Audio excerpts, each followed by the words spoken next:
Chapter 1. The Enigmatic Guest Emerges. What's up, fam? Welcome back to another chilling chapter. Before we dive into today's twisted mystery, Hercule Poirot and the secret of the golden cigarette case, hit me up. What made you smile today, and where in the world are you listening from? I'm featuring your stories in the next drop, so don't be shy. Now grab your tea, dim the lights, and get ready. Because nothing in whispers in the fog is ever what it seems. The storm raged outside, drowning the world in a cacophony of thunder and rain, as if the heavens themselves brewed an ominous portent. In the dimly lit study of the grand, aging manor, shadows flickered like ghosts against the walls, shifting with each crack of lightning. Suddenly a shriek pierced the air, sharp and terrified, echoing through the heavy silence, followed by a haunting stillness that draped over the room. A body lay sprawled on the regal carpet, eyes wide in uncomprehending horror. The illustrious Lord Pembroke, his life extinguished in an instant, the very portrait of a man in shock. The guests assembled in the drawing room, a motley assortment drawn from the fringes of high society, now gripped by confusion and fear. Among them stood Hercule Poirot, his distinctive mustaches quivering as he took in the scene with a measured gaze. He was no stranger to the depths of human depravity, and as the storm outside battered the windows, he felt a familiar thrill coursing through his veins. A mystery to unravel, a fide de voyant, darkness to pierce. Ah, but the human heart, it hides many things, mon ami, he murmured beneath his breath, keenly aware of the elements at play. Three individuals emerged as suspects in this gathering storm of dread. First, Lady Agatha Pembroke, the victim's wife, her porcelain skin as pale as the moonlight that occasionally broke through the clouds. Widowed less than 2 years now, she wore an expression that betrayed a mixture of grief and bitter rage, an emotional tempest of her own. Many whispered that her marriage had been one of social obligation rather than love, a facade hiding a troubled heart. Beside her, the infamous Count Ivan Radakovich, a dashing figure with an air of arrogance and an Eastern European lineage that reeked of scandal. He entertained all those present with tales of his adventures, yet a flash of something darker flickered in his emerald eyes whenever Lord Pembroke was mentioned, suggesting a rivalry etched in jealousy and ambition. Finally, lingering in the background was Miss Clara Thornton, a distant relative and the victim's confidant, her delicate hands twisting nervously at her sides. Her soft, soothing voice belied a turbulent past, a life woven with failed romances and tragic losses, affording her both access and motive, hidden beneath a serene facade. As the guests congregated, winds howled like a wailing siren, merging with the whispers of suspicion and dread. Poirot's sharp eyes swept the room, taking in every intricate detail. Patterns on the carpets, the faint scent of jasmine clinging to Miss Thornton, the way Count Radakovich's fingers drummed nervously against his hip. Each nuance painted a more complex portrait of distrust and secret desires. The atmosphere thickened with unspoken accusations. Every darting glance seemed to carry a weight of accusation as the group huddled in a desperate attempt to comprehend the tragedy that had unfurled before them. Seizing the moment, Poirot addressed the assembly with calm precision, his voice etched with authority. Mon ami, he began, as the candlelight flickered against his elegant features. The clouds have obscured the truth, but as surely as the storm shall pass, so too shall we unveil the intricate machinations that bind us all. With a soft pause, he allowed his words to sink in before turning to Lady Pembroke. Madame, may I inquire about your whereabouts at the moment? The cry echoed through these hallowed halls. Thus began a dance of deceit and revelation. Lady Pembroke, her hands trembling, recounted an elaborate account of her time in the garden, claiming she had been admiring the storm once it had begun. A glance shared between her and Count Radakovich hinted at a hidden connection, a spark of something unresolved. He accompanied me for a brief moment, but then returned inside, she insisted, forcing confidence into her quavering voice. Yet Poirot, with his keen intuition at work, noticed a fleeting glance exchanged between her and the Count, the kind that spoke volumes of buried secrets. Turning to Clara Thornton, Poirot observed her countenance closely. "And you, mademoiselle, what shall you reveal?" When she spoke, her voice trembled with suppressed emotion. "Lord Pembroke had promised to help me escape our family entanglements," she said, a hint of anger flaring in her eyes. "He said there was hope beyond this buried life." Poirot's mind whirred, sifting through the revelations even as two glimmers caught his attention: the Count's unyielding demeanor and Clara's hint of desperation. Each story only draped the suspects in heavier layers of suspicion. The evening wore on, with Poirot gathering snippets of conversation and observing the itsy-bitsy movements that could betray guilt or fear. The Count dismissed suspicions with a charm that rang hollow, often veering the subject away from Lord Pembroke and the events of that night while maintaining a facade of concern. Clara, on the other hand, oscillated between confidence and despair, her emotions as tempestuous as the weather beyond the mansion's walls. Deftly, Poirot pieced together each misstep, each subtle change in breath that marked the unease in the air. Just when it seemed the storm might break, the tension spiraled further as Poirot discovered a crucial piece of evidence: an ornate dagger, its hilt adorned with jewels, tucked beneath the lounge chair where Clara had sat. The dagger didn't belong to Lord Pembroke, and its presence sent the room spiraling into chaos. "Where did you acquire such a piece, mademoiselle?" Poirot insisted, pointing the blade at her with an edge of accusation. "I've never seen it before," she stammered, her voice cracking under pressure. The accusation hung in the air thickly, yet Poirot sensed a greater truth lurking beneath the surface. The storm raged on, and as the night deepened, so did the dark recesses of their souls. There was a moment when Poirot felt himself led astray by the weight of deceit, the dagger becoming a red herring, with distractions designed to divert from the true peril. For in seeking the murderer, he had nearly overlooked the contours of a human heart entwined in betrayal far more profound. As dawn approached, the echoes of the storm faded, and Poirot, with careful deliberation, gathered the agitated group in the drawing room. He laid out the truths he had unearthed, each revealing ever grimmer shadows, and then presented the final twist: who he believed was Lord Pembroke's killer.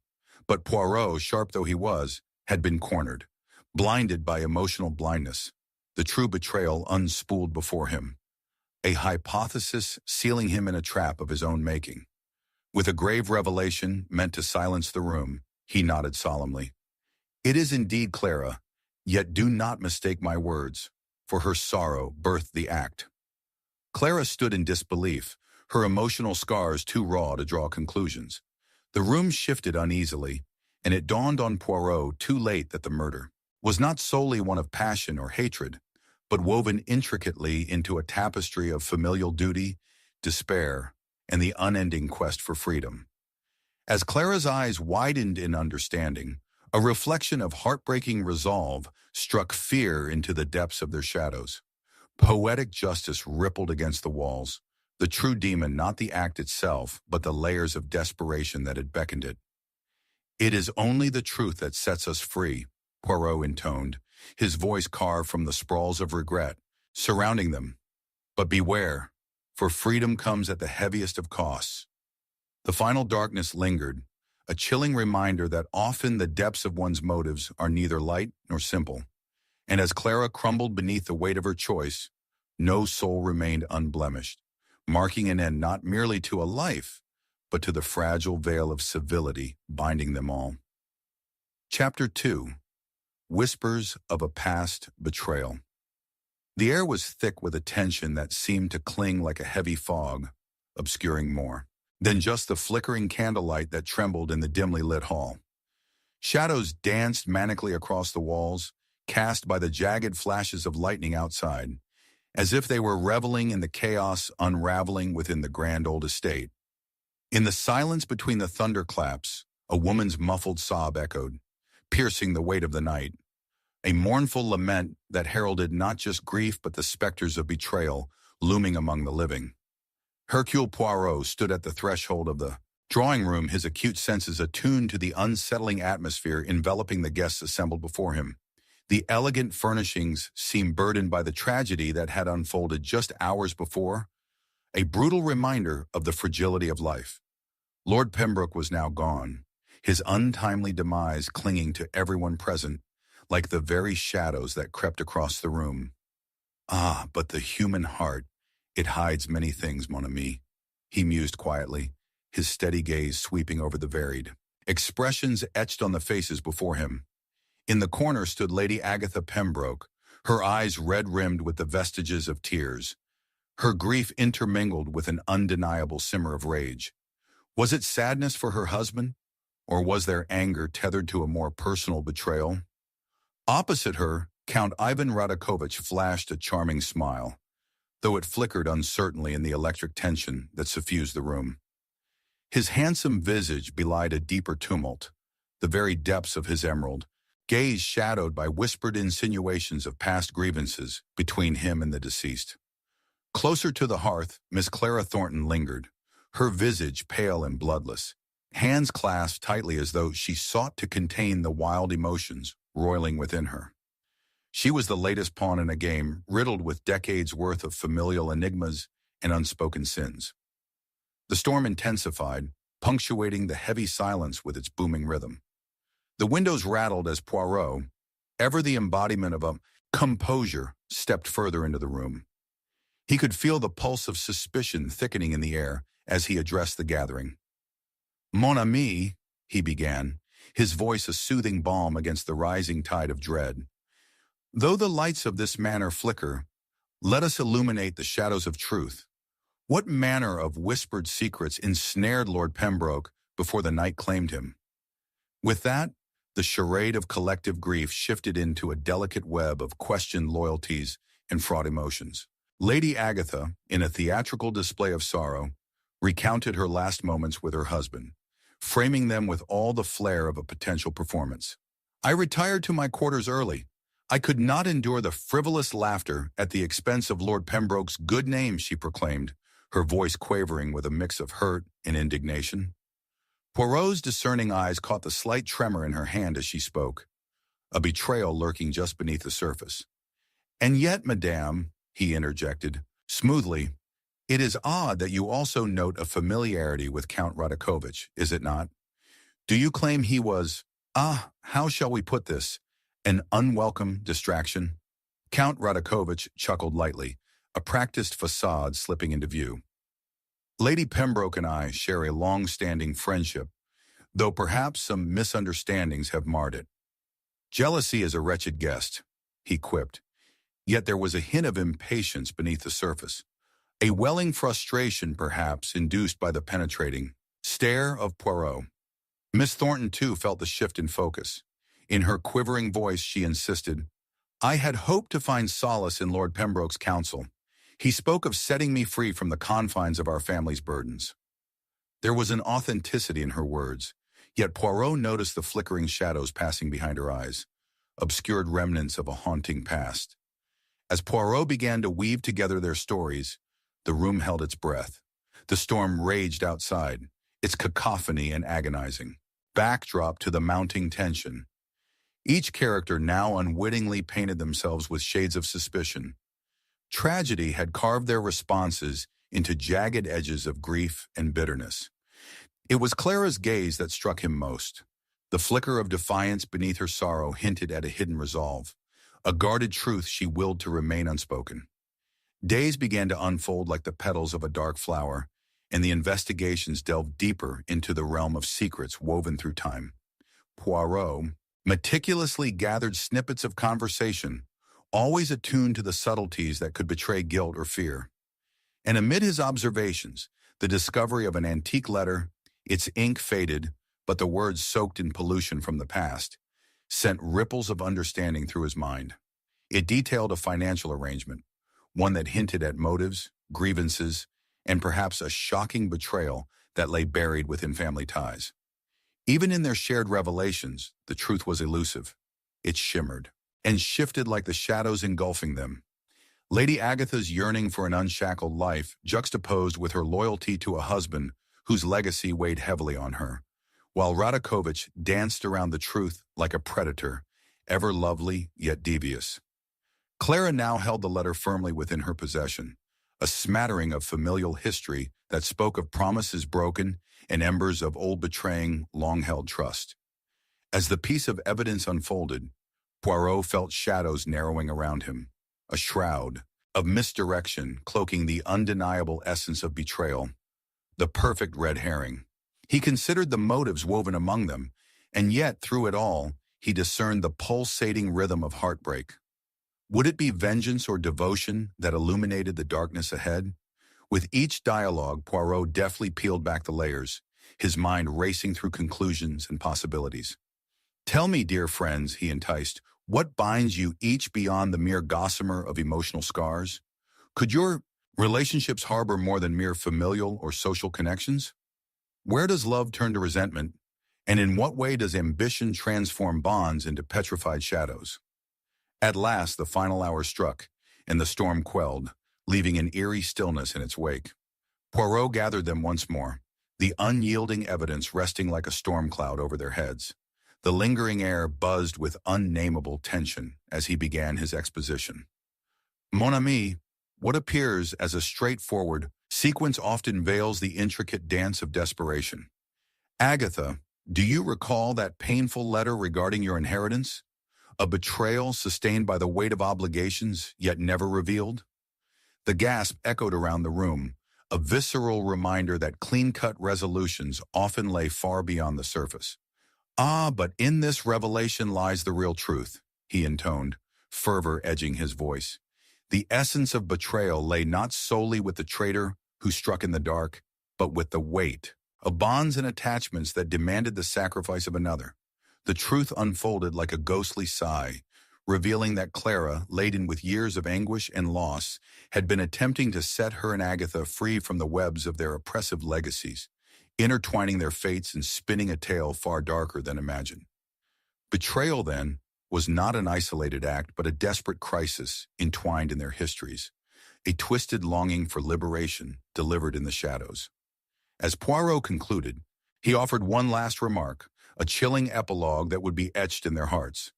"Freedom is rarely attained without sacrifice, and often it is the ones we trust most who betray our ambitions." The remnants of the storm clung to them, finally illuminating the fragility of their ties amidst the darkness. In that moment, the weight of their intertwined fates settled like ashes in the wind, a silence only pierced by the distant echo of their concealed grievances. Chapter 3. The Golden Cigarette Case Unveiled. The crack of thunder resonated through the darkened hall, a sharp intonation to the quietude, and the flickering candlelight revealed not only shadows, but the lurking specters of hidden sins. In the midst of the chaos, Poirot stood with his hands clasped at his waist, the storm outside echoing the tempest within the grand estate. It was but a moment when a scream pierced the air, sharp and shrill, spiraling through the tension like a harbinger of dread. Clara Thornton stumbled into the room, her face a mask of horror, clutching a beautifully crafted golden cigarette case, the iridescent sheen marred by the blood that had seeped from the lifeless form of Lord Pembroke. "Mon Dieu!" Poirot whispered, his sharp eyes narrowing as he took in the scene. The thin layer of crimson hinted at brutal violence and despair. Yet amid the horror lay the weight of intrigue. Who among us possesses such a treasure linked to death? As the echoes of her scream faded, the assembled guests converged, their faces illuminated by the wavering candles, each a reflection of muted shock and silent suspicion. Lady Agatha, her fragile composure unraveling, gripped the arm of Count Ivan Radakovich, her connection to him now marked by a tumult of emotions. "What ungodly deed has occurred here?" she gasped, her voice trembling, yet edged with urgency, as her eyes darted between Clara and the lifeless body crumpled at their feet. Poirot observed the interplay of their responses, each a tapestry of deceit woven through the threads of their complicity. Count Radakovich, with his disarming charm and well-tailored suits, appeared unfazed, a subtle smirk playing at the corner of his mouth. Behind that facade lurked the shadows of betrayal, yet the true depths of his motives were concealed within the folds of well-guarded secrets. "Indeed," Poirot intoned, his voice calm yet authoritative, "let us refrain from jumping to conclusions. The golden case may hold more than mere fortune. It is a cipher waiting to be deciphered." He stepped closer to the object of concern, noting the delicate engravings that could tell tales far beyond their simple beauty. "Ah, but the human heart, it hides many things, mon ami," he murmured, aware that even the gleam of gold could not mask the ugliness of the truth. Clara, still trembling, stuttered, "I found it at the scene. The last time I saw Lord Pembroke alive, he held this. He mentioned it had a secret, something, something vital to our future." Her voice broke, and in that moment, vulnerability and desperation intermingled, spinning a web of suspicion around them all. As Poirot began to piece together the evening's events, his mind flickering through the shadows like the candlelight that illuminated their faces. Lady Agatha had claimed to be retired to her quarters, yet her hair was decidedly unkempt, and there was a hint of lipstick smudged upon her lips, evidence that her retreat from the world had perhaps not been as solitary as she wanted to appear. "Count Radakovich," Poirot said, his tone slipping imperceptibly into challenge. "You have the temperament of a performer, yet for whom were you acting? Would a friend of Lord Pembroke truly hide behind a veil of indifference at such a shocking misfortune?" "I am merely a victim of circumstance, my dear Poirot," the Count replied, his fingers drumming upon the edge of the table with a rhythmic tension. "My connection to Clara is well known, though I am hardly the architect of this tragedy." "Jealousy is a wretched guest," Poirot noted, probing deeper into the hidden layers of emotion and history. He turned to Clara, who was now clutching the cigarette case like a talisman against the storm raging outside. "Tell me, mademoiselle, what secrets does this case conceal?"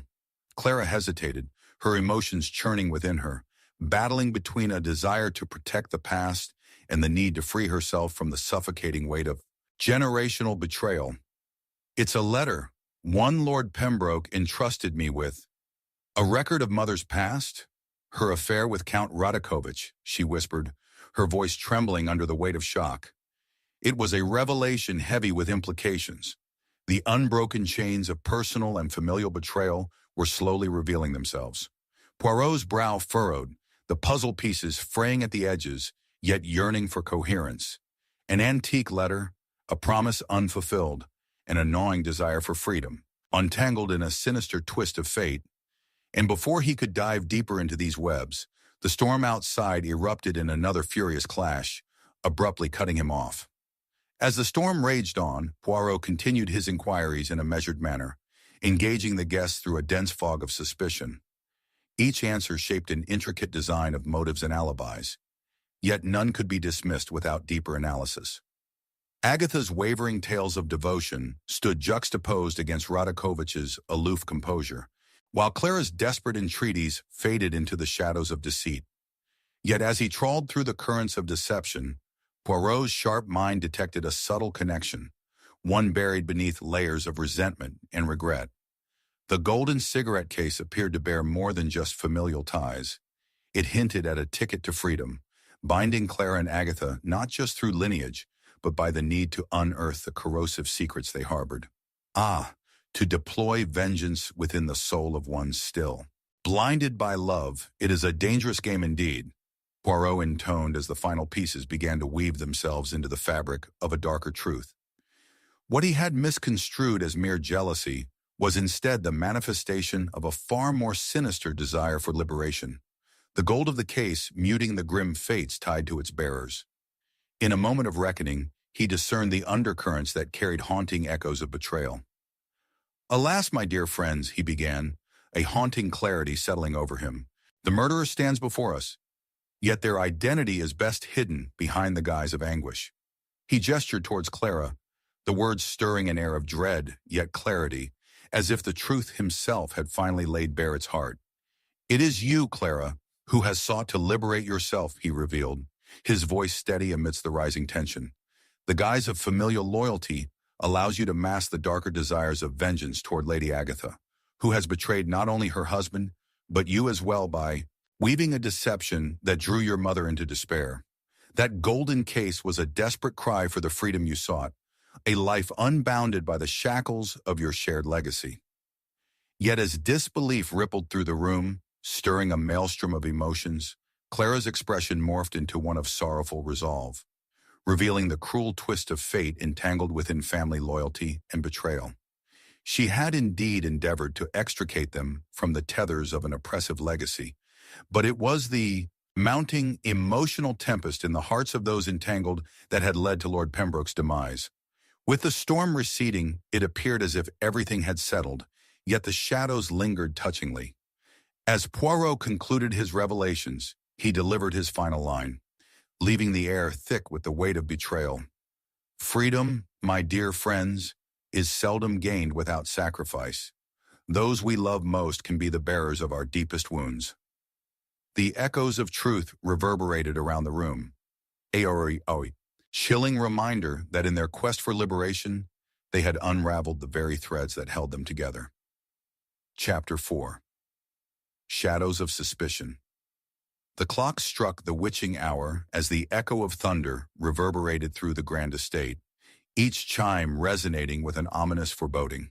A flickering candle cast long shadows along the polished floor, obscuring the paths of those who tread the hallways as they assembled amidst the suffocating weight of anticipation. Here in the heart of unease, where nervous glances skittered across countenances like phantoms, the tension was palpable, thickening the air with unspoken grievances and latent fears. "Vous sentez cela?" Poirot murmured to himself, his brow furrowing as his keen eyes observed the gathering of guests. The very atmosphere betrays the heart's turmoil. The evening had taken a sinister turn, for the events following Lord Pembroke's murder had left ripples of uncertainty cascading through their tightly knit circle. The absence of the deceased loomed large, a specter shadowing every interaction, and they were yet to grasp the full implications of their entanglements. Lady Agatha, clutching a handkerchief stained by desperate tears, was interred within her own anguish. Count Radakovich, ever the charmer, concealed a tension beneath his polished veneer, punctuating his words with an edgy cockiness. At the same time, Clara Thornton, still reeling from her mother's secrets and the cruel ironies of fate, appeared an unyielding fortress against probing eyes, her vulnerability buried deep beneath layers of despair. Poirot's mind raced, awakening like a hunting falcon poised to descend. The smallest details, the subtlest shifts in demeanor, these were his prey. "Ah, but the human heart, it hides many things, mon ami," he whispered, contemplating the hearts that were laid bare before him. "Each face seems worn, yet reflects myriad secrets. What lies concealed beneath the familiar mass?" As the assembled guests exchanged glances weighed down by suspicion, Poirot chose to direct his inquiries with the precision of a maestro conducting a symphony of deceit. The storm outside waged war against the estate, mirroring the internal chaos of those assembled within. He approached Lady Agatha, noting how the tremor in her voice betrayed her facade of composure. "Madam, tell me, how did you find yourself in a position so burdened by despair?" he asked gently, careful to draw out her story, aware that the truths buried within her traumas were not easily unearthed. "I was merely in my chambers," she insisted. Yet the slight tremble in her hand, as she reached for her crystal glass, spoke volumes. "I was far from the scene of that heartbreak. Yet your lipstick appears hastily applied, is it not, comme cela?" Poirot interjected smoothly, his piercing gaze fixed on her lips as she flinched at his remark. The nuances of human behavior were a tapestry rich with shades of deception. To miss them would be to ignore the very essence of truth. "Preposterous," Lady Agatha retorted, though a flicker of indecision crossed her features as she turned to Count Radakovich, seeking solace in his presence. "Surely you must remind him of my indignance.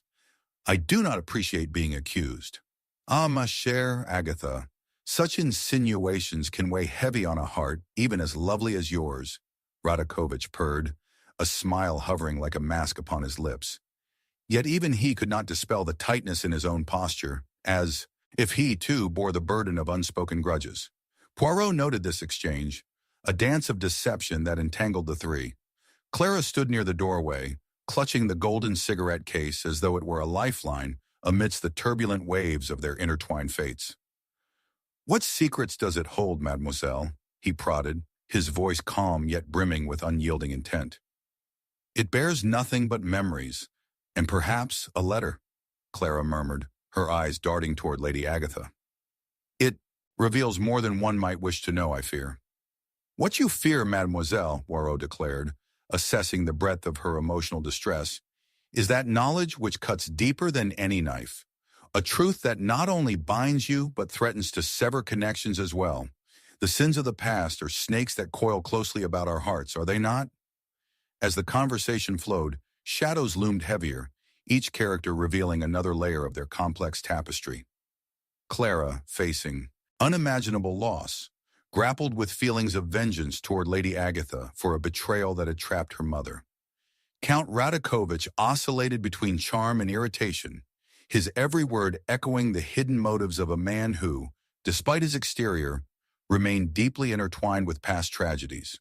Lady Agatha, though cloaked in stylish defenses, could not conceal grief or guilt that hung like a shroud over her soul. As the evening lingered, Poirot encountered a moment of stillness. Dorari Wituer flickering candle cast intricate patterns upon the walls, illuminating a hidden connection. It was then that he recalled a detail that had slipped his mind. The families of all three were tethered by a tapestry of affairs and scandals, stretching far beyond the present turmoil, an elaborate facade sustained by malign prenatal ties. Diving deeper into the subject of Count Radakovich's past, Poirot inquired, "Monsieur, what do we truly know of your connection to both our dear Clara and her mother? Are there shadows that dwell past the glittering surface of your reputation?" With a dismissive wave of his hand, Radakovich retorted, "My past is of no consequence to the living. Lord Pembroke's death is a tragedy that we must all bear." But within his darkened gaze, the shadows of guilt flickered like dying embers. Poirot, ever the watchful detective, noted a slip, a faint tremor in Radakovich's voice, a brief involuntary arch of his brow. "And yet your anger suggests otherwise," Poirot replied with cool discipline. "You stand before us each wearing masks woven from the very threads of distrust." The climax approached, punctuated by an explosion of wind that rattled the windows. Poirot's instincts snapped into clarity. The shadows whispered tales of betrayal laced with hidden motivations. The final revelation began to unfurl within his mind, the threads of deception converging like a tempest converging upon the shore. As he gathered the assembled, he proclaimed, "Ah, mes amis, the time has come to unveil the truths that bind us. Clara, you seek freedom not through bloodshed, but through understanding, a liberation from the ancestral ghosts trailing behind you." "But it was not me. I never intended for him to die," Clara exclaimed, her voice breaking against the tension. "Yet it is your intentions toward Lady Agatha that bear weight, are they not?" Poirot countered. "The fear of inheritance transferred into a deep-seated longing for vengeance has painted a dark picture, a familial loyalty gone awry." With realization dawning in the other's eyes, he presented the final twist. "And Count Radakovich, you are the shadow who has manipulated these desires beneath the surface. You alone knew of the correspondence and sought to ensnare both women in your web of deceit. Your charming facade concealed the true architect of their despair." "Ah, you are mistaken," Radakovich seethed, but the mask was slipping fast. "Indeed I am not." Poirot's words cut sharper than any dagger. "For betrayal runs deeper than one lesson learned through loss. It is a currency exchanged within the hearts of those drawn together by more than mere blood. In your darkest desires, Count, you sought to exploit the very unraveling you now purport to despise." As silence engulfed them, Poirot prepared to deliver his final line, the stinging truth encased in his elegant manner. "In the dance of shadows, it is often those we presume most close who yield the deepest wounds of betrayal. Let this darkness, my friends, remind you that knowledge can unshackle or irrevocably bind. The heart remains enigmatic, true, but its consequences are all too vivid." As he paused, the weight of his words settled upon them, tangible and chilling, a solemn reminder forged in silence. Chapter 5. The Cryptic Code. The wind howled around the estate like a mournful specter, rattling the windows with a peculiar urgency that mirrored the turmoil festering within its walls. As the clock struck midnight, its sour, haunting chime echoed through the darkened hallways. a sinister reminder that time had not ceased its strangling embrace since Lord Pembroke's untimely demise. Clad in an unnatural silence, the drawing room appeared a tableau of confusion, with three figures encircling a solitary table, where a cryptic letter lay sprawled, taunting them with its potent implications. "Ah, what is this?" Poirot mused, stepping lightly into the room, his presence igniting a surge of palpable tension. The flickering flames of the candles illuminated his features, casting shadows that clung to the room like regrets. "A mystery within a mystery, n'est-ce pas?" He observed the participants, a trio ensnared in the grip of suspicion. Clara Thornton, still clutching the golden cigarette case, wore her anguish like armor. Beside her stood Lady Agatha, her visage pale and drawn, yet fiercely composed, while Count Radakovich maintained a veneer of tranquility, though his dark eyes betrayed a swirling tempest beneath. "The letter, Poirot! It could hold the key!" Clara exclaimed, her voice a mixture of anxiety and hope as she gestured toward the paper, embellished with cryptic symbols and strange notations. "It was found amongst my mother's belongings." "Indeed?" Poirot's brow arched, his curiosity piqued.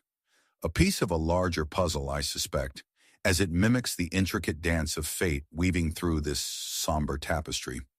He stepped closer, his trained eye scrutinizing every detail, every nuance. "Let us unravel this code, mes amis, to uncover what secrets may linger in the shadows." As they huddled around the table, Poirot's mind was ablaze with notions of the human heart and its myriad deceptions. "Ah, mais, it holds much more than mere letters, does it not? This is no ordinary correspondence. It seems burdened by the weight of hidden histories." His finger traced the elegant curves of the symbols, and he sensed the emotion pulsating from each stroke, a reflection of the fears and desires entwined within their lives. Lady Agatha interjected, her voice barely a whisper. "It was my husband's work, a passion for codes and ciphers. He often spoke of the truth behind them." Her gaze faltered, revealing a vulnerability that contradicted her stoic demeanor. What if he left a message that could connect to Lord Pembroke's death? What if this is a trap? "Ah, but the human heart, it hides many things, mon ami," Poirot murmured, his attention shifting back to the letter. "Each bond, each connection, drenched in longing or treachery. And what of you, Count Radakovich? What secrets do you weave into this tangled web?" Count Radakovich shifted uncomfortably, his charming smile faltering momentarily under the weight of Poirot's penetrating gaze. "I am merely an observer in this tragic play." His smooth voice barely cloaked the tension, an uneasy truth that Poirot intended to unearth. "This letter means nothing to me." With deliberation, Poirot addressed Clara once more.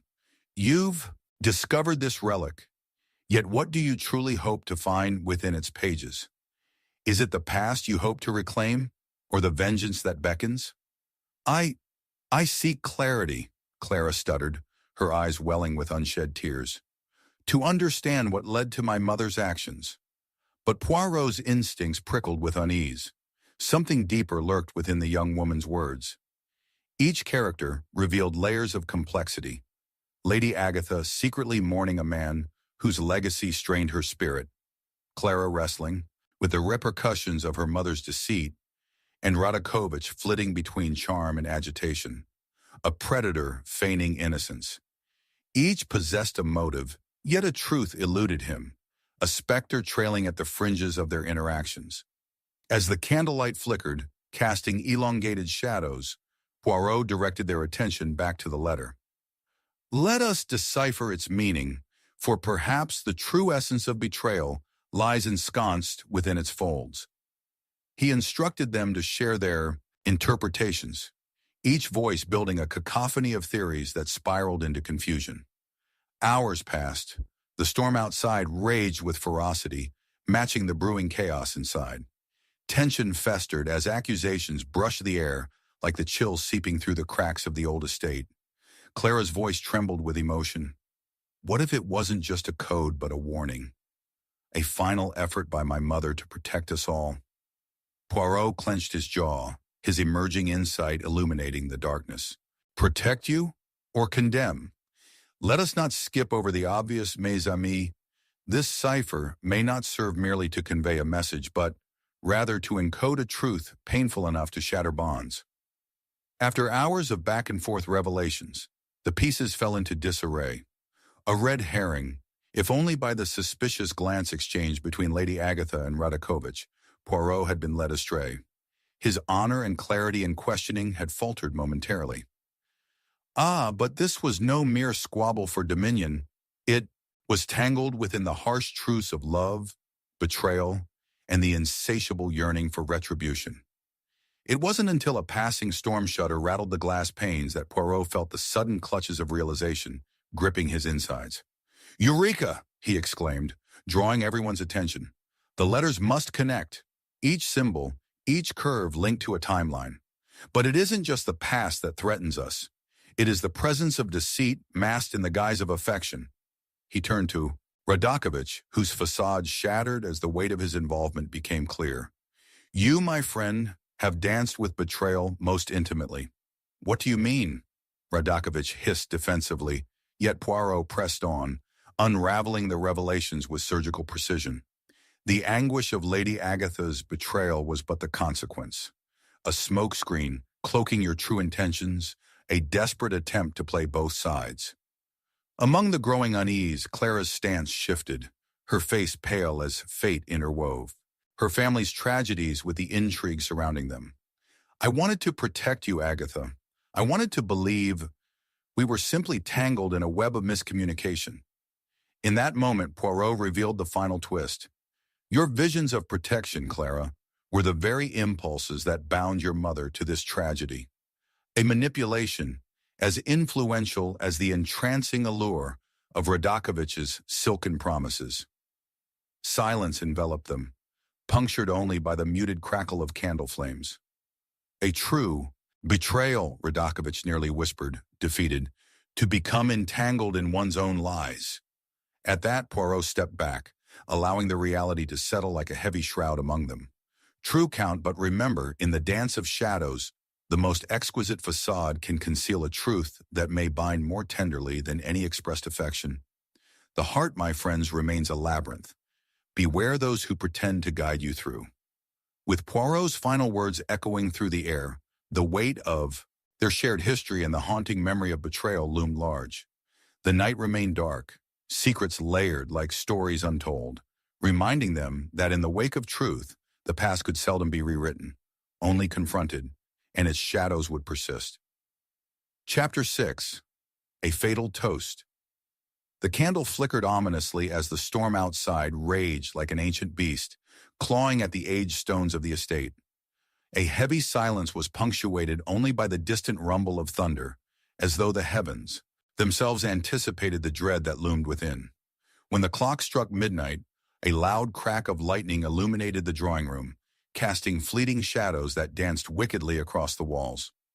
It was in this very hour, amidst the violent tempest, that a toast would seal a fate entwined in betrayal, igniting a tragic unraveling. Hercule Poirot stood poised with impeccable posture, his discerning gaze sweeping across the gathering at the long, ornate table. Guests settled around him, each clutching a delicate crystal glass filled with a deep red liquid that glimmered like the heart of a dying star. Clara Thornton, her face pale and eyes swelling with a mixture of trepidation and anticipation, raised her glass. "To the memory of my mother," she declared, her voice breaking upon the solemn tone, while her hand trembled visibly, betraying her calm facade. Beside her, Lady Agatha offered a tight smile, her lips painted crimson, matching the wine, her eyes shimmering with unspoken turmoil. Opposite, Count Radakovich, an unsettling smile dancing on his lips, lifted his glass with measured elegance. "To revelations and truth, mes amis," he intoned, the very syllables drenching the air with soft malice. As the guests took sips, a strange weight filled the room, a silence laden with hidden motivations, pulsating with the echoes of shared secrets. Poirot, with an acute sense for the atmospheric undertones, detected the subtle shift in Clara's demeanor. "Votre cœur, mademoiselle, it bears the burden of remembrance, does it not?" he inquired, an air of gentleness encasing his words. but his tone sharpened as determination coursed through him. The truth lay tangled within them, hidden behind their cordiality, and Poirot was resolved to unravel it before the storm ended. The clock continued to tick ominously as the conversation dwindled into an uneasy quiet. A sudden crash from the storm made Clara flinch, and in that moment, Poirot thought he saw something flicker in Count Radakovich's eyes. A glimmer of fear or guilt? Such nuance could not be overlooked.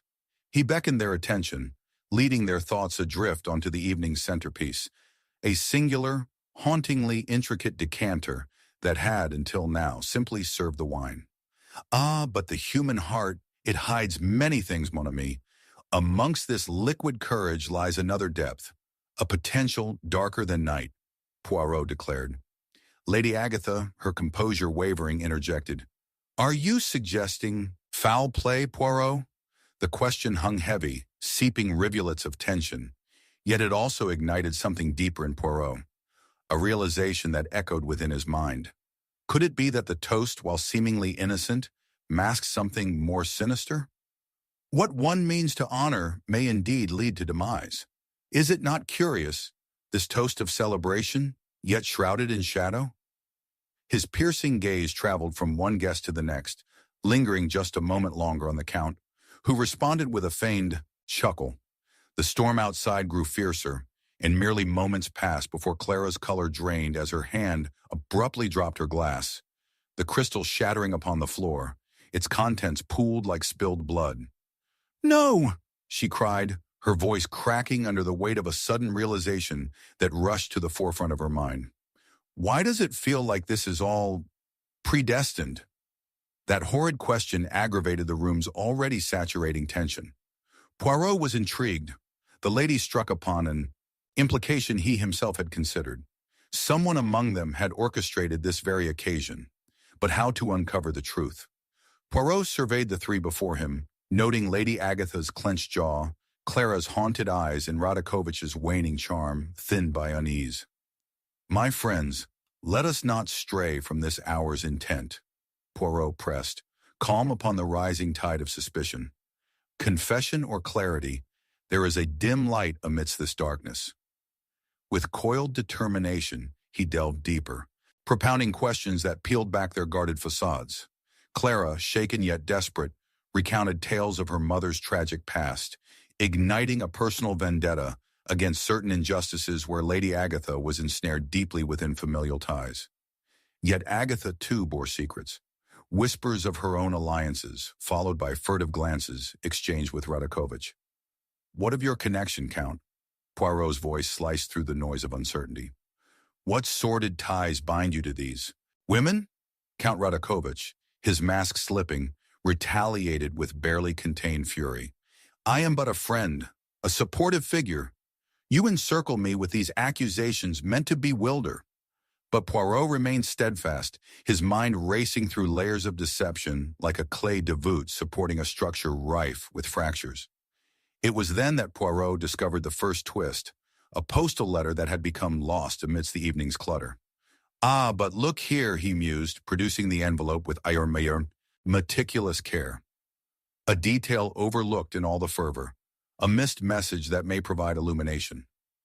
Yet as he examined its contents, the audience's breath caught collectively. A name emerged from the letter that sent shivers down Clara's spine. Her mother's long-lost confidant who had succumbed to secrecy. The focus shifted as Clara began to panic. My mother trusted her. There was no reason for deceit. Or perhaps, Poirot replied, distilling his thoughts into sharp articulation, the very roots of treachery run deeper than affection.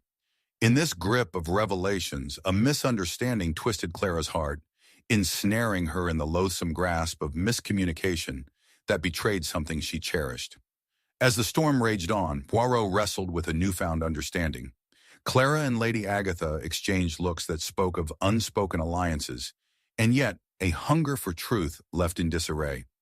Suspicion circled back to Radakovich, and yet, with each response from the guests, the web unraveled with more complexity. At last, Poirot proclaimed, "Within this tempest, a final toast shall weave the strands together." He concluded on a dramatic note, preparing to unearth the motive entrenched beneath their camaraderie. With the room suffocated in shadows, Poirot weaved the complex threads, drawing them toward an uncontestable conclusion. Betrayal dwells amongst the closest of friends. Here, within this fatal toast, lies not just drink, but a bitter spirit. Clara, your mother's legacy served not to protect, but to ensnare. Agatha, your clandestine connections betrayed deeper desires. And Count Radakovich, your charm masks the ulterior motive of betrayal itself. He paused, letting the weight of truth settle into their consciousness. The silence hung for eternity before Lady Agatha whispered, her voice trembling, "What have we done?" With his gaze unwavering, Poirot remarked, "Ah, but knowledge reveals, my friends, and in that revelation lies the most terrifying betrayal of all." As thunder rumbled once more, Poirot's final words echoed within the tempest. "Let this meadow of shadows serve as a grim reminder, my friends. Never underestimate the depths one may traverse to protect their heart." The paralyzing solace of the night swallowed them, the storm outside merely a mirror to the raging tempest within their souls, a stark reminder that the ties of betrayal bind tighter than those of loyalty. Chapter 7. The Mysterious Alibi. The storm outside raged like a tortured soul, each crack of thunder resonating like a death knell within the chilling confines of the estate. In the dim candlelight, shadows flickered ominously against the stone walls, weaving gruesome tales of betrayal and secrets yet to be unveiled. It was amidst this tempest, as echoes of lightning slashed through the night, that the lifeless body of Lady Agatha was discovered, her once vital essence swallowed by a ghastly stillness that evoked both dread and despair in the hearts of those gathered. Hercule Poirot stood at the threshold of the drawing room, the atmosphere laden with grief and uncertainty. The gathered guests clutched at their emotions, their pallid faces reflecting the deeper horrors lurking within. Clara Thornton, her eyes wide and brimming with unshed tears, clutched a handkerchief as if it were a talisman against the onslaught of despair. Count Radakovich appeared composed yet restless, his fingers drumming against the arm of his chair, betraying a tension beneath the surface. And then there was Gideon Barrett, a longtime friend of Lady Agatha, whose usual jovial demeanor had melted into a mask of shock and horror. "Mon ami, what has transpired here?" Poirot inquired, his voice a soothing cadence amidst the chaos. He stepped forward, the fraying edges of his mind delicately weaving together the strands of dread that enveloped the room. He noticed, even in the thick gloom, the odd bouquet of wilting flowers upon the nearby table, a curious arrangement for a gathering that was meant to celebrate, not mourn. Clara's voice trembled, piercing the silence. I found her. Her lifeless form draped upon the chaise, untouched yet so cold." Her eyes darted to Radakovich, suspicion mingling with her grief. "I heard raised voices. The Count and my mother had a quarrel earlier. Could he have—" "Enough!" Radakovich's voice rang out sharply, his facade cracking. "I am no murderer. Our quarrel was one of words, not weapons. I stand to lose as much as you." Poirot remained composed, though his shrewd mind whirred. "And you, Mr. Barrett, what do you know of this quarrel? Were you not in proximity to the Count?" The jovial Gideon hesitated, processing the weight of the accusation. I had stepped out for fresh air when the storm intensified. I did not hear anything unusual until I heard Clara's scream. Ah, but the human heart, it hides many things, mon ami," Poirot mused inwardly. With keen precision, he began his analysis. "Let us explore the events leading to this tragedy." He picked up a wineglass from the table, its remnants reflecting the flickering light, and inspected it closely. The toast, one meant to honor Lady Agatha, yet one glass remains untouched. "Clara, why did you not partake?" Clara's cheeks flushed as she stammered. I was in shock too soon after everything. I could not bear to drink." "Or perhaps," Poirot interjected with a pointed gaze, "it was a conscious choice to distance yourself from Lady Agatha's fate, an alibi of sorts." He turned to Radakovich, noting the tension in his posture. "And Count, You claim to have been engaged in spirited conversation before the tragedy. Were you not eager to partake? I was distracted, Radakovich snapped defensively. Yet Poirot observed the faint tremor in his hands. I had much upon my mind, our plans, of a future, of dreams. The storm outside boomed louder, drowning the retorts of piled secrets and unspoken words.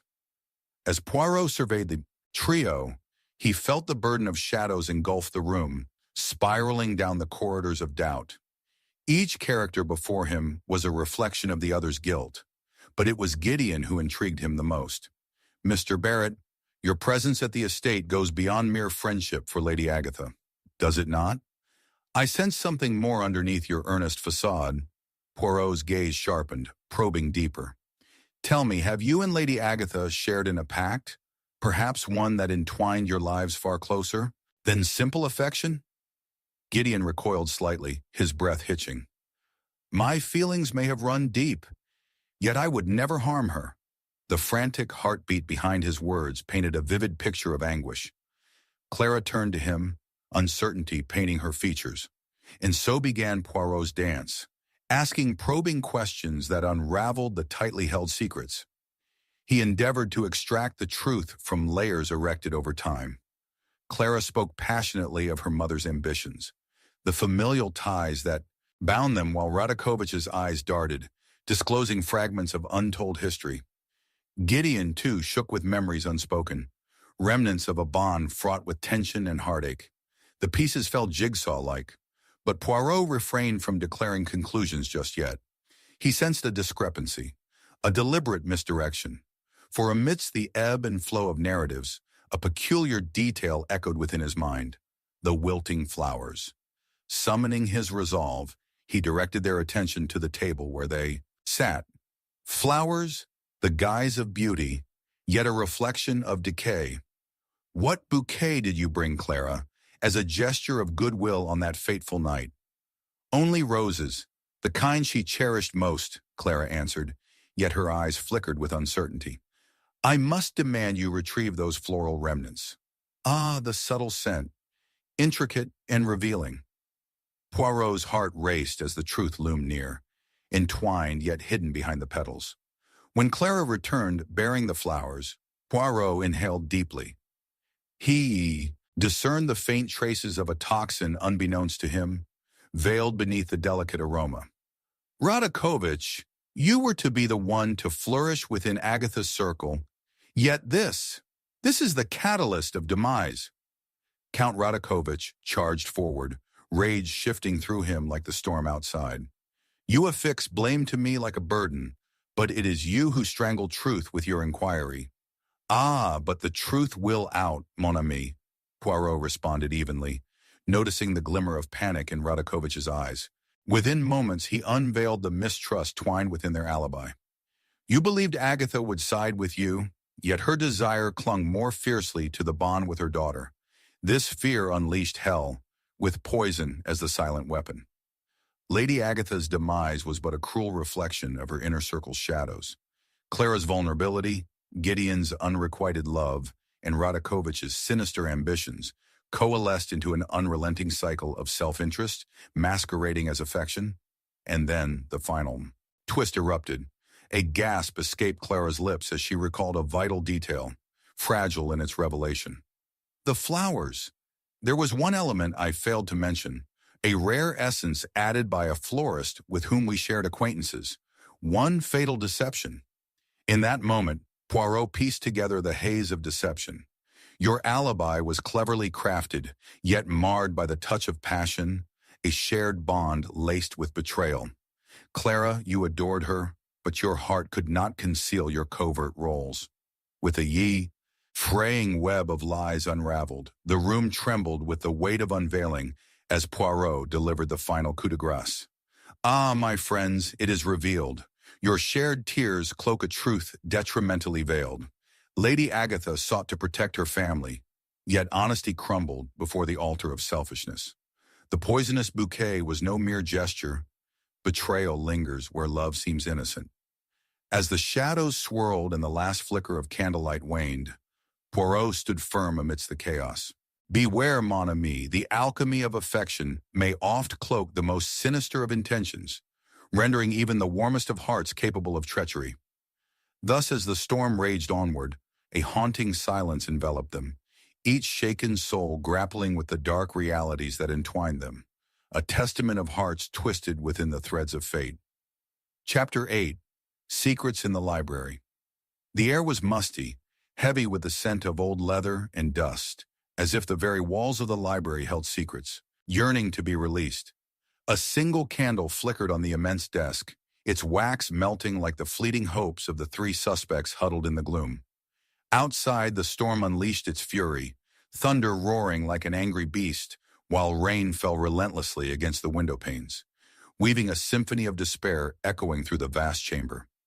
It was in this oppressive atmosphere that Hercule Poirot found himself ensnared within the web of fresh tragedy. For just moments before, the echoes of a gunshot reverberated through the estate, claiming yet another life. Lady Clara Thornton's body lay sprawled across the library's plush carpet, her once vibrant presence extinguished. The crimson rose she had clutched lay crushed beside her, a cruel reminder of the beauty that had been snuffed out in an instant. Closer to the fireplace, Count Radakovich paced like a caged animal, his normally composed demeanor shattered. Gideon Barrett, the longtime confidant of Lady Agatha, stood frozen in a haze of shock, his eyes wide in disbelief as he absently fumbled with the open book he had dropped upon hearing the gunshot. Poirot, ever the embodiment of calm and chaos, advanced toward the fallen figure, his processing mind racing with every detail, the blood pooling like ink on a page, the shattered stillness now punctuated by disbelief. "Mon ami, what has been cast upon us?" Poirot murmured softly, drawing the attention of his three companions. His gaze lingered on Clara's lifeless form, desperate to discern the truth hidden among the shards of shattered lives. "A tale woven in tyrannies, but whose thread has been severed this night?" Count Radakovich smoothed his hand against the collar of his tailored suit, a machine of composure cranking harder against the growing tide of emotion beneath. This cannot be. Clara was innocent, pure in heart. She would never provoke such wrath." His voice held a tremor, revealing the dangerous edge of desperation. "Desperate indeed," Poirot replied, casting a keen eye over the room and observing the untouched spines of neglected books, secrets murmuring as if waiting to be awakened. "You each harbor shadows, my friends. Yet now shadows grow thicker, and trust remains just a glimmer in the dark." He noticed, tucked on the desk besides the shattered remains of a glass where Clara had surely enjoyed her favorite vintage, a small note barely visible, taunting his curiosity. "Gideon, the expression on your face, you've gone pale, yet I perceive an unyielding note of fear embroidered within your silence. Speak. What truth do you hold?"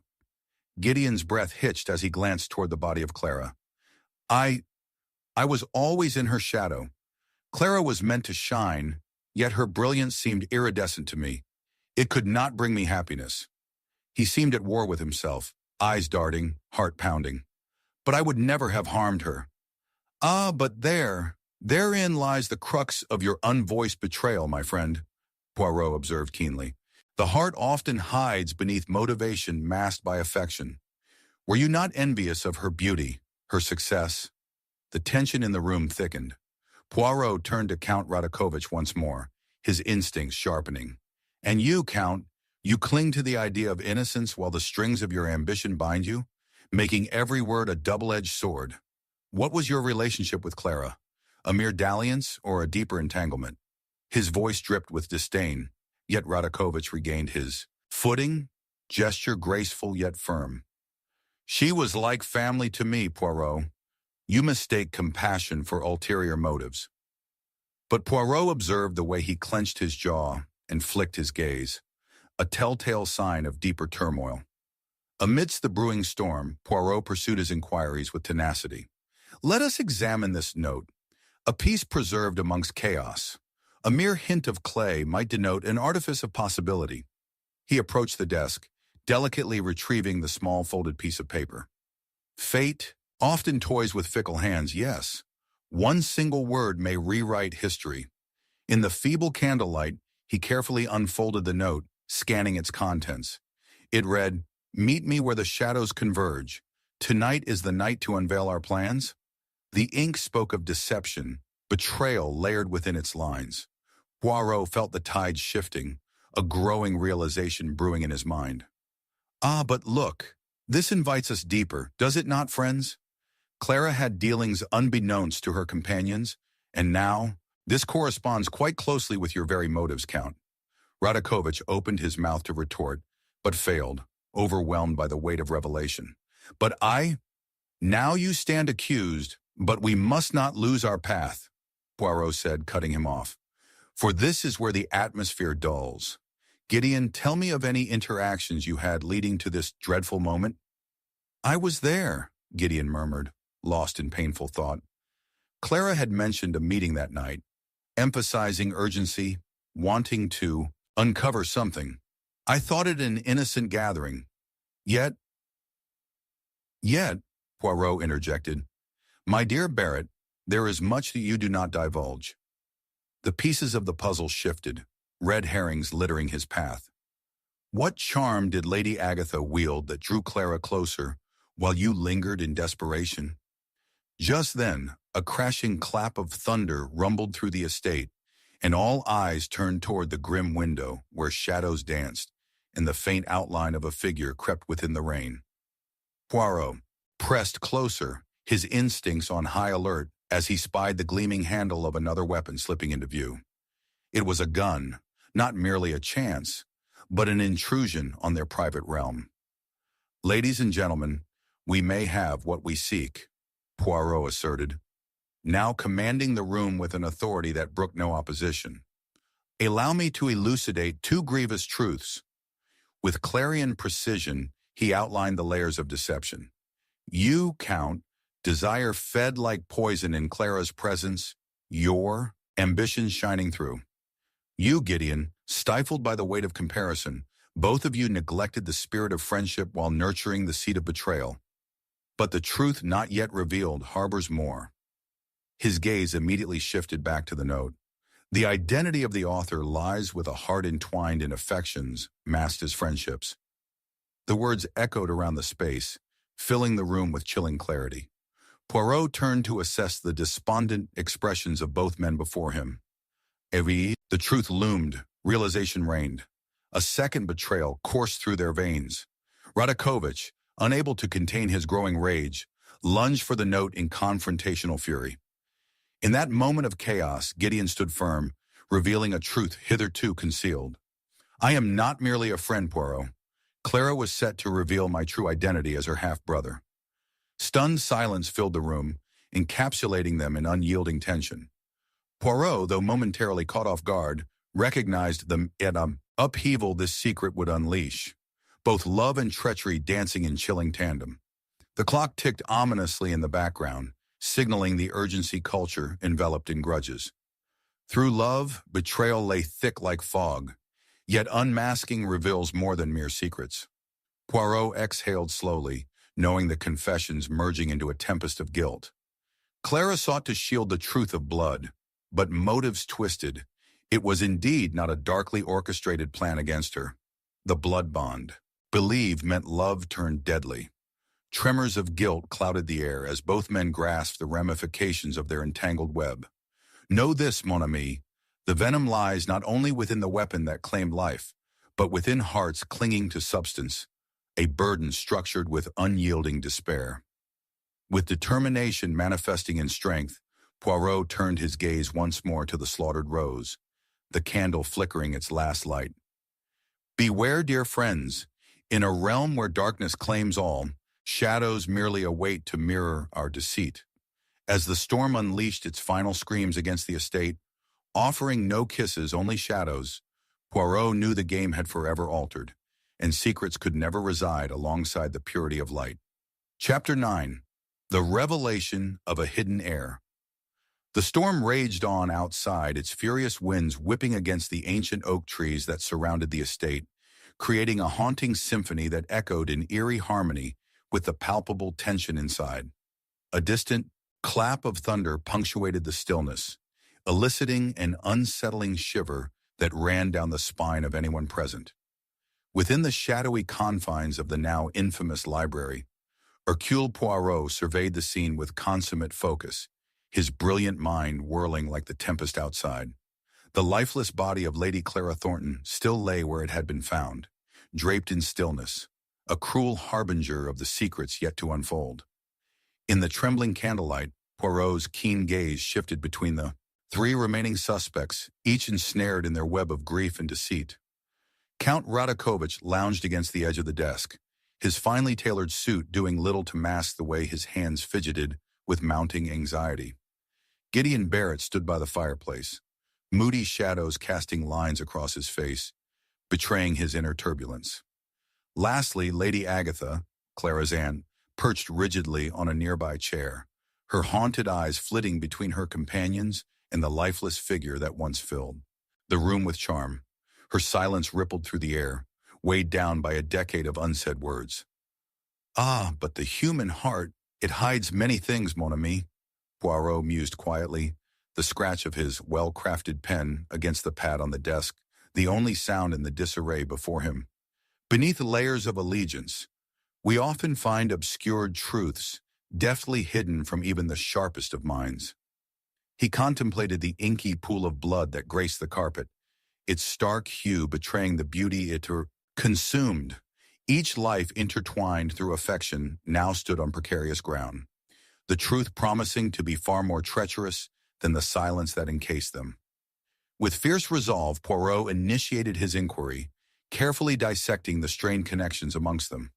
"Count Radakovich," he began, fixing the man with a scrutinizing glare, "you professed a bond of kinship with Clara, yet your loyalty seems hindered by desire. What of this family you speak, my friend? Can a heart enmeshed in allure speak of purity?"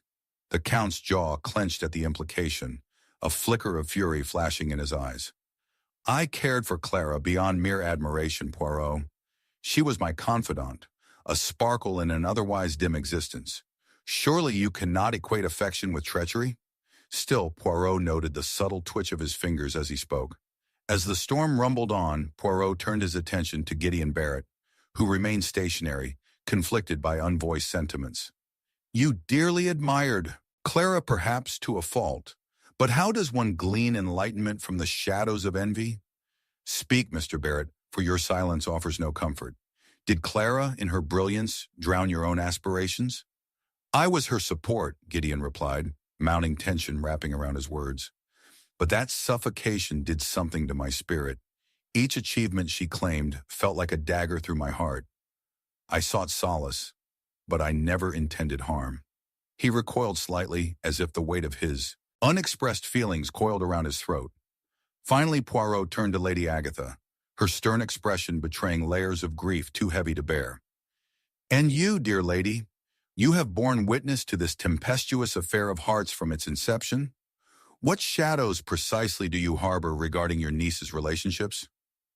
The query hung in the air, suspended like the dust motes in the dim light. "My motives have always been clear," Lady Agatha replied, each syllable thick with anguish. "I solely wished for Clara to remain protected, to not be ensnared by outsiders vying for her fortune or influence. I lost my sister too young. Losing Clara would be unbearable." Still, Poirot couldn't shake the feeling that her devotion skirted dangerously close to obsession. The tension in the room thickened, all quivering silences echoing Poirot's discerning thoughts. He meticulously observed, piecing together cues concealed beneath layers of despair. Each remorseful acknowledgement was a potential strand of desperation, yet a distinct thread remained garbled, evading even his meticulous deductions. Then, amidst the labyrinth of insights, a flicker of realization washed over him. A thought fit snugly into the scattered jigsaw. What if Clara had hinted at something greater, more compelling than mere jealousy? With an unexpected flourish, he presented a small folded note he had discovered earlier. "This dispatch speaks of clandestine plans, a pale garden where shadows converge. I held it aloft. The agenda grooves deeper into family than any of you might confess." A storm of confusion swept the room, igniting frayed nerves. "What do you insinuate, Poirot?" the Count asked, desperation edging his tone. Poirot's eyes sparkled as he turned, allowing silence to linger before he spoke again. "Ah, there lies a secret, hidden heirship cloaked in ambivalence. Clara, perhaps, sought refuge in her ambition to shield something far more vital than vanity. You see, my suspicions stir concerning the true testament of Lady Clara Thornton, an heir concealed. It is possible she was not merely your kin, dear Gideon, but also your half-sibling." Shock reverberated through each suspect, a symphony of disbelief mingling with revelation. Gideon's complexion paled, his hands trembling. "That cannot be. Clara surely would have told me." The anguish flooding his voice suggested not only confusion, but deeper betrayal. "I sense something, but we must not leap to conclusions." Poirot's voice came steady, deliberate. "Push past the tempest of emotions, for emotions often cloud clarity. Therein lies your unvoiced resentment, Gideon, a resentment that breeds secrets fatal to relationships." As tempers flared and hearts raced, Poirot articulated the rise and fall of emotions in the room, layering deception with revelation. "You, Count, grew ever ambitious, astounded by the very proximity of your kin relation. A festering ambition birthed from unrelenting desire. And you, dear lady, Agatha, protected your niece's secrets while straddling the line between obsession and genuine concern. Those dark familial tethers lay coiling, unseen." With finesse, Poirot sensed a red herring drifting through the crowd, a mere distraction veiling deeper truths. Betrayals run deeper among your ties than you will admit. Secrets bound in familial ties reveal more than mere speculative envy, but a desperate fight for legacy and recognition. Illuminated by the flickering candles, Poirot turned, back to the body, clenching the folded note in hand. Tragedy dances around relationships wrought with ambition. Hidden legacies are no less than time bombs, my friends. It is the tale of loyalty, treachery, and love transformed into peril. With the final pieces carefully placed, Poirot's voice turned somber, resonating with a chilling conviction. "Know this, within the fragile cocoon of affection, as deceptive as it is enchanting, betrayal festers, waiting to emerge when least expected. All that remains in the aftermath is darkness amalgamated with longing, a revelation that no one escapes unscathed." The storm outside relinquished its wrath, leaving silence in its wake, casting a shadow of inevitability, while Poirot stood resolute, poised to unfold the final act of revelation. Chapter 10. Confrontation at Dawn. A cold mist hung like a ghostly shroud over the estate, swallowing the shadows in its clammy embrace. The thunderstorm of the previous night had dissipated, leaving an eerie stillness as the sun began to betray the darkness that had clung for too long. With a low rumble breaking the silence, the clock in the library chimed the hour, a reminder of the fleeting time that marked the final act of a tragedy only now unfolding. Poirot, with his astute mind and impeccably groomed demeanor, paced the room, a tempest of contemplation battling within him. The room bore witness to the aftermath of betrayal, a chill that persisted despite the dawn's light seeping through the heavy curtains. As he entered, the grim scene remained unchanged. The lifeless body of Lady Clara Thornton no longer adorned the space, yet her presence lingered like the shadow of a once vibrant bloom. The suspects had gathered, cloaked in mourning, yet burdened by secrets too pungent to ignore. Count Radakovich, his posture rigid but eyes alight with turbulent emotions, cast furtive glances toward the door, as though awaiting an unwanted visitor. Gideon Barrett stood somewhat aloof, an air of confusion masking simmering resentment, a tempest built on unfulfilled desires. Lastly, Lady Agatha, Clara's aunt, remained immovable, her countenance betraying a complex sorrow entwined with equal parts bewilderment and fierce protection. "Ah, but the human heart, it hides many things, mon ami," Poirot murmured, aware that the next hours would demand the most stringent scrutiny of character.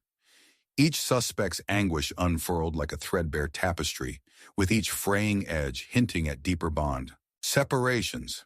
He sensed the disquiet, an unsettling riddle waiting patiently for resolution at the dawn of confrontation.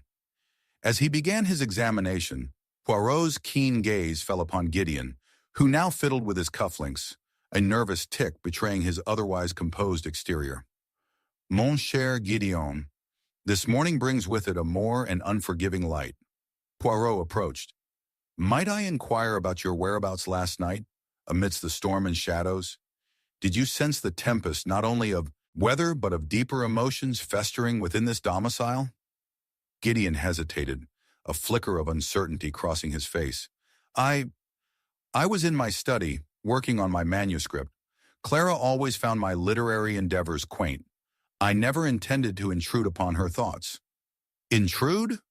Or were you perhaps muted by a voice too easily erased from the narrative? Poirot pressed, noting the way Gideon's hands curled into fists. What precisely made you so adrift? Had Clara's aspirations carried far too much weight for you to bear? Count Radakovich snorted, impatience lacing his tone. You would do us well to focus, Poirot. Clara is gone, swept away by some unseen force, by a bond of flesh and blood that entangled considerations perilously. This place reeks of deceit far more pungent than passion.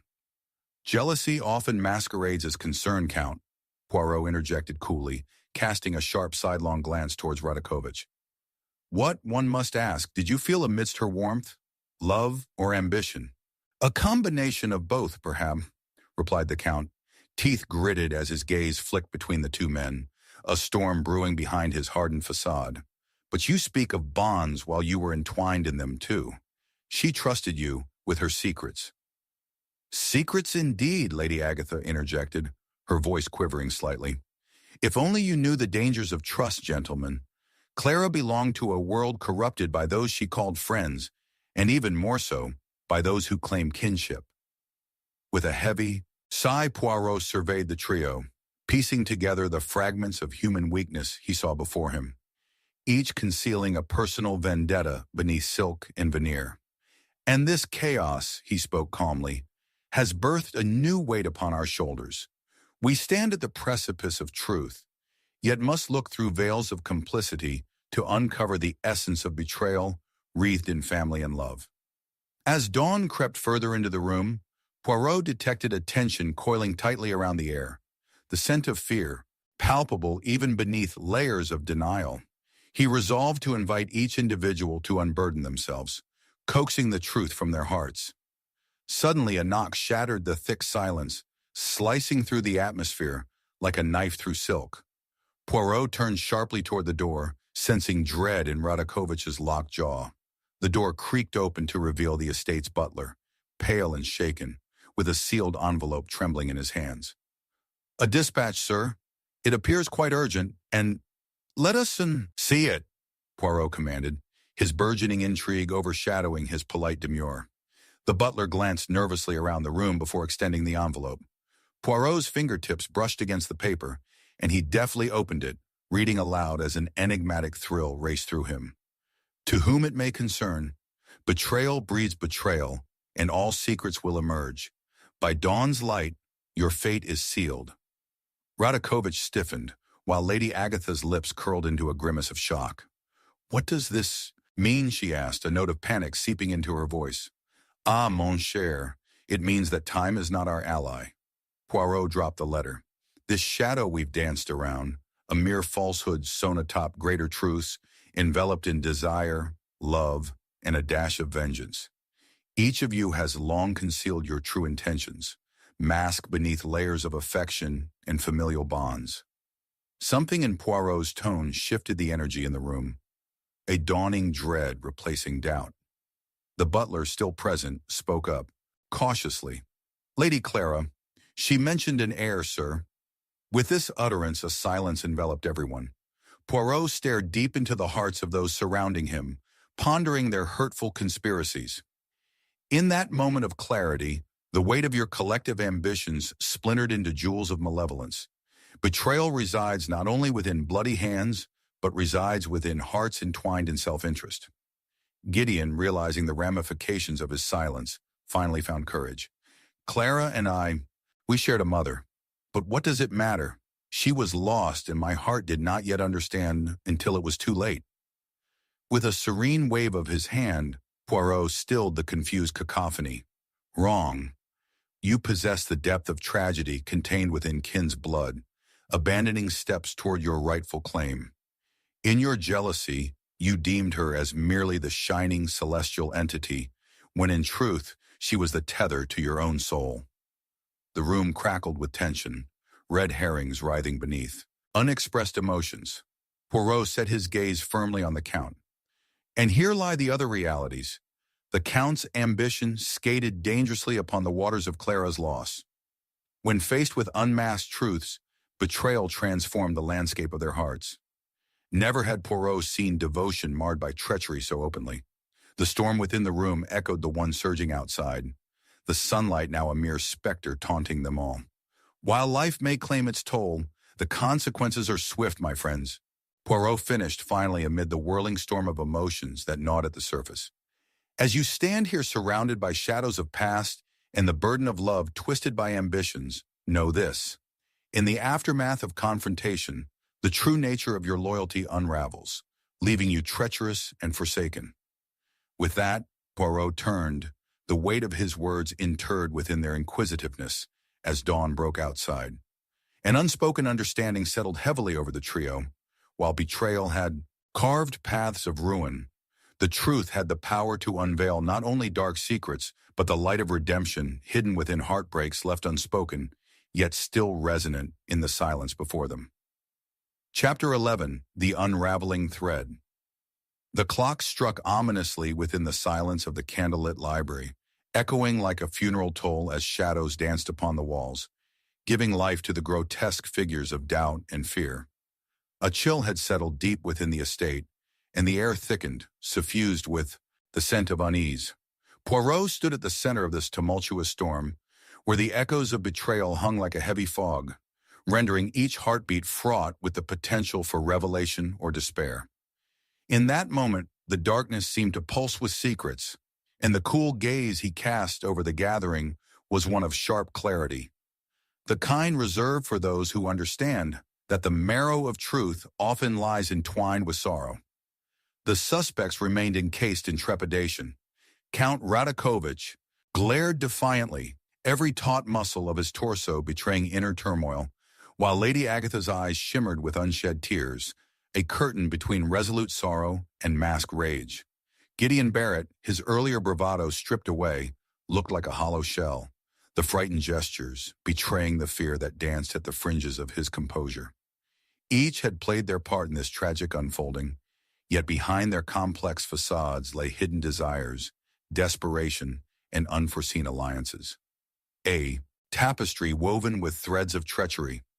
Poirot's mind raced, and in the maelstrom of complexity, he detected faint strands, the way a master weaver senses the discord in fabric. One must ask, he mused quietly, what truly binds you together, mes amis? Are your connections born of love, or merely tethered by ambition? The notion hung heavy, and with a swift turn of his discerning gaze, he scrutinized Gideon, who appeared a mere shadow of the man he had once been. Gideon, speak clearly, mon cher. You weep for your lost sister, but what else do you illuminate with your grief? The air grew thick as Gideon's response faltered, a tumultuous blend of sorrow and shame, swirling within him like a tempestuous sea. Clara was a beacon, illuminating my path while ensnaring me in the shadows of her successes. I could not bear the weight of our lineage, her brilliance eclipsing all that I despaired to achieve. It was difficult, he confessed, voice trembling. Yet there was a shimmer of something more profound lurking behind his confession, an inkling of concealed resentment and longing. Difficult indeed, Poirot acknowledged carefully, noting how Radakovich shifted, palpable tension radiating from him. And you, Count, how do your ambitions entwine with your affection for Clara? An edge of accusation slipped into Poirot's voice, slicing through the fragile atmosphere. Is it her love you coveted or her legacy? Such accusations, Poirot. You seek to lay fault where none exists. Radakovich's clenched fists at his side spoke louder than his words, a simmering rage brewing beneath his polished exterior. Clara and I shared a purpose. Our visions aligned. Perhaps it was you who fostered a disquiet in the depths of this very room. Beware, Poirot, for your inquiries only incite more anger amongst us. A mere diversion, Count, Poirot replied smoothly, choosing his next words as one would select fine wine.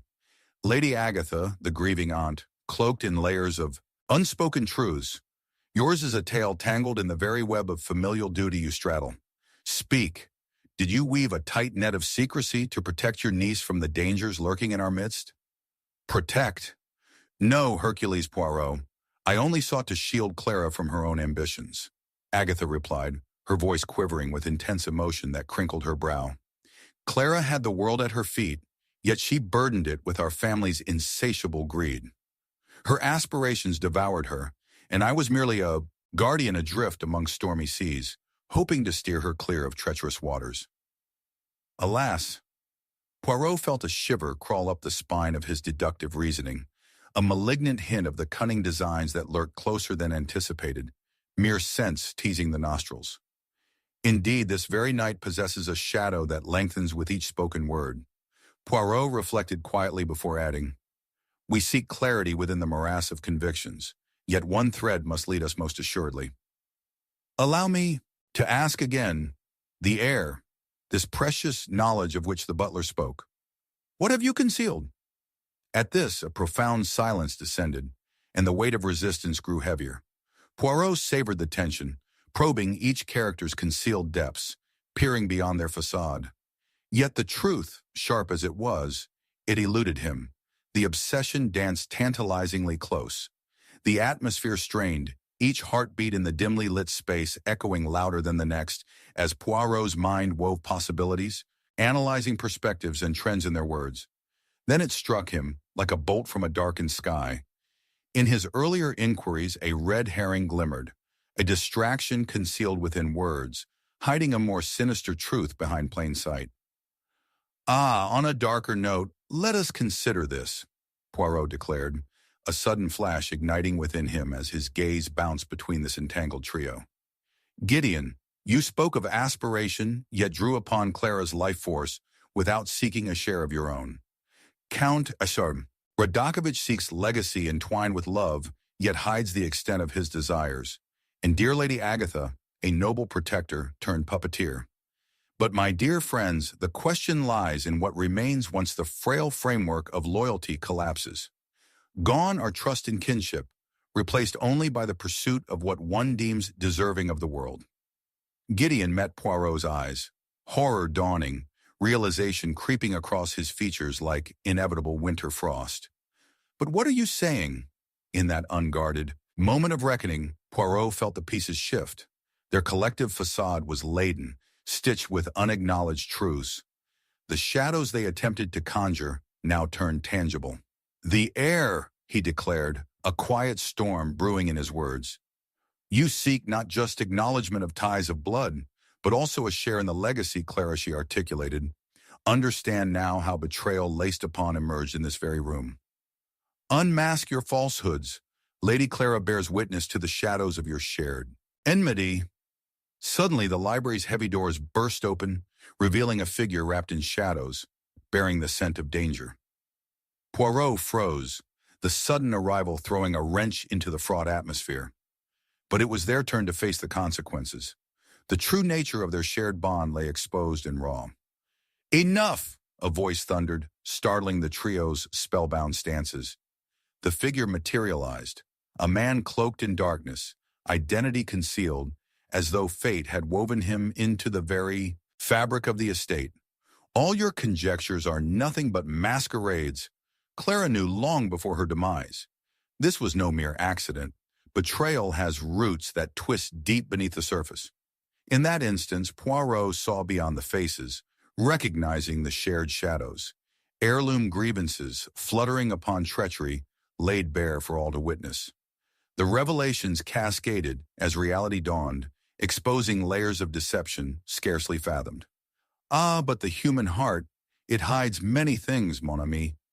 He uttered pensively, now aware that darkness was not merely embedded in deceit, but layered in abandonment and regret. As the tempest of emotions unfurled wildly, Poirot stood poised, gaze impenetrable, within the room heavy with shadows. Words ricocheted between the suspects, hearts laid bare, proving that the unraveling thread of truth intertwined intimately with the darkest recesses of human nature. In time, he would illuminate the disarray into mosaic truths, where perhaps betrayal, too, could breed unintended bonds, yet leave scars that never truly heal. Chapter 12. The Final Reveal, The Case of the Twisted Truth. The clock struck 10 as the storm outside raged with a ferocity that mirrored the chaos within the dimly lit drawing room. Shadows flickered ominously upon the walls, giving form to the palpable tension that clung to the air. Poirot stood at the center, his heart a steady compass in the maelstrom of fear and uncertainty. A sharp cry pierced the silence, a scream that reverberated through the estate, chilling the very marrow of those gathered. From the depths of despair, the truth awaited, shrouded in layers of deceit. The figure of Clara stood there, a spectral presence at the threshold. Her silhouette, framed by the flickering candlelight, whispered tales of ambition and betrayal, fear and longing. "She is here, but how can this be?" gasped Lady Agatha, her voice trembling as she staggered backwards, clutching the mantelpiece for support. Gideon Barrett, his pallid features illuminated by the ghostly light, blinked rapidly, transforming disbelief into raw panic. Count Radakovich's stern countenance betrayed no emotion, yet his hands trembled slightly, a subtle confession of inner turmoil. Poirot, embodying calm amidst the tempest, allowed the cacophony of responses to settle. "Mes amis," he said, his voice smooth yet resonant, "the echoes of guilt often speak louder than the truths we conceal. Clara's presence, however haunting, serves as a canvas upon which our sordid secrets are ready to be painted anew." He noticed how Lady Agatha's defiance faltered under his gaze, the fissures in her composed exterior becoming glaringly apparent. "What truth do you hide, dear Lady Agatha? What torment lies buried beneath layers of familial responsibility?" A flicker of anger surged within her. "You speak as though you know my heart, Poirot. I sought only to protect Clara from the greed that has plagued our family for generations. She was but a child, unprepared for the hunger of those who surround her." Agatha's words, laced with desperation, filled the room. Yet the trembling of her voice alluded to fissures in her loyalty. The faintest hint of a smirk touched Poirot's lips, for he detected the cracks in her soliloquy. Her intentions, however noble, bore the weight of unspoken guilt. As the storm raged on, Poirot turned his attention to Gideon, a man burdened by shadows larger than himself. "Gideon, like a moth drawn to the flame, you basked in Clara's brilliance, yet recoiled in the darkness of your own inadequacies. What is it that you truly desire?" Gideon met Poirot's scrutinizing gaze, moments of silence stretching like taut strings. "I wished only for her happiness, yet my own insecurities birthed envy. I yearned for the accolades that my sister received with such ease, but who could ever acknowledge the pain I felt?" His confession hung in the air, wrenching and raw, as the storm outside howled in furious agreement. The Count, observing this exchange with an intensity that could ignite the very air, interjected. "You speak of envy, yet are you not driven by ambition, my dear Gideon? Perhaps you sought to eliminate the competition, not just in life, but in the legacy to come." Poirot observed the subtle tension that crinkled between them, each accusatory glance a thread pulling them tighter into a web of suspicion. "Ah, Count," Poirot remarked, "do your ambitions bind you to love's tender embrace, or do they seek to claim Clara solely for your design?" The Count's face paled, a storm of indignation battling against the incomprehensible fear that had gripped the room. "You weave words like a sorcerer, Poirot. I love Clara with an intensity unmatched, yet you presume to unfurl my heart as though it were a tapestry for your inspection." A flicker of doubt played in his eyes, exposing vulnerabilities that belied his confident facade. Yet Poirot sensed it. the desperation lurking beneath layers of crafted emotion, his zeal for Clara entwined with a darker ambition that skittered just outside their grasp. In that moment of tension, Poirot felt the atmosphere shift. Truths and lies danced in the shadows, entwined like serpents in a tangled embrace. As he stepped closer, Poirot then posed a question laden with potential consequences. Perhaps the love you profess was not love at all, but a talisman to mask your own vulnerabilities? Tell me, Count, what fate do you envision entwined with Clara's life? Force? As a rising wind howled like a lament, a sudden interruption jolted the room, an unseen revelation piercing through their tightly woven web. A figure emerged from the shadows, cloaked in the darkness of deceit, revealing an unexpected identity. "Enough!" the figure thundered, voice harsh and authoritative. "Your desperate explanations matter not. Clara was to unravel the truth of your enmity, and all you did was conspire to silence her." The room fell silent, disbelief flooding the expressions of those present. Poirot's mind raced, and suddenly the myriad of connections began to coalesce, illuminating the depths of human betrayal that lay beneath their veil of civility. "Who are you?" Lady Agatha stammered, confusion intermingling with rising fear. The figure stepped into the dim light, the butler, James, whose loyalty had once been unwavering. "I was bound to your family by duty, yet entrapped by the darkness that ensnared you all." Sorrow and rage lined his features, revealing the depth of sacrifice he endured to protect Clara, and was now prepared to unveil the malignant truths that tied them all together.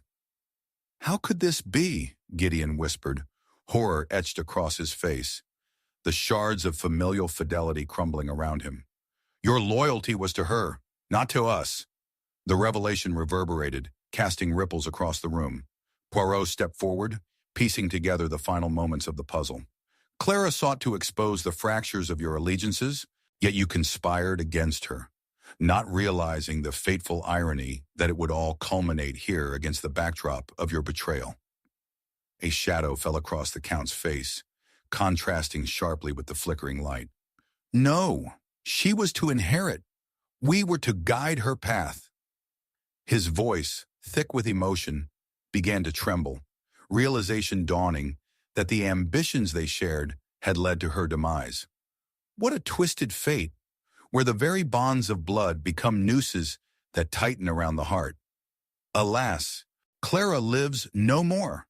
With clarity etched upon his brow, Poirot articulated the twisted narrative binding them all. Clara uncovered truths buried deep, revealing the consequences of your ambitious hearts. You, Count, strove to manipulate her legacy.